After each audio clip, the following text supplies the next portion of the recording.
Hey guys, welcome to the shop. Today's showcase is kind of on a specialty gunsmithing tool. I don't know if you guys have seen one before, but it's bent scrapers. I make these out of chisels I don't really use anymore. And they're really nice because you can get in the inletting like so and really take a controlled bite scraping and get a very good wood to metal fit. Now for larger areas, I have this I made out of an old Baco chisel. Uh, you can't really get in there as deep, and the downside to it is you're kind of taking material off everywhere. Um, this is not as controlled and precise as this little guy, but because it's stiffer and thicker, you can take a lot more material off with it.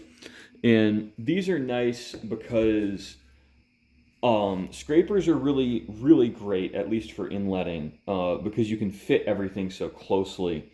Now, the downside to a chisel, let me grab a flat one. This is a small flat one.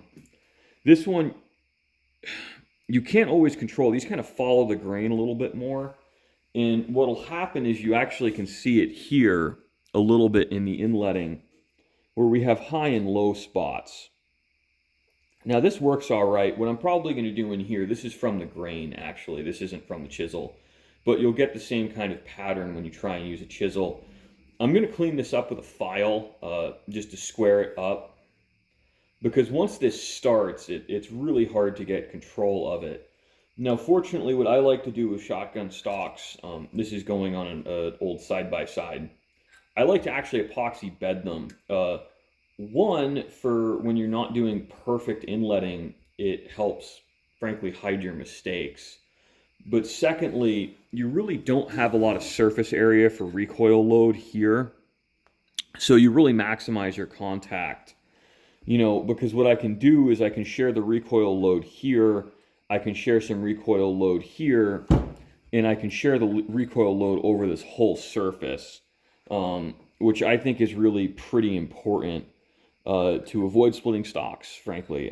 The reason this gun is getting a new stock is because the old stock split completely from here to here and split this way. And I discussed with the guy I'm doing this for, and he's just like, well, I'd like a nicer piece of wood on it anyway. So I'm going to make him a new stock. This is going to be a relatively long project. I think this is probably going to take 4 to 6 months to complete, just because this is really time consuming. And from a shop management perspective, I'm not going to work on this every day, all day for the week it's going to take to get the gun done. Well, not really a whole week, but I think you see what I'm stepping in here, because I'm not going to get anything else out the door in the same time frame. And since, frankly, my shop does more on the smaller job side, like 2 to 4 hour billable labor, this is going to be in the 30 to 40 hour billable labor. I don't want to lose out on my volume business just to complete the one job. And, that's kind of the business choice. It's how I run. I think the guys who specialize in these bigger jobs, they're going to push through start to finish. But that's not my shop. So, it's just different strokes for different folks. I know this looks really clubby right now, but I think it's going to look beautiful when I'm done. This has, you can already see the figure through the wax, which is nice. I think the grain on this is really going to pop.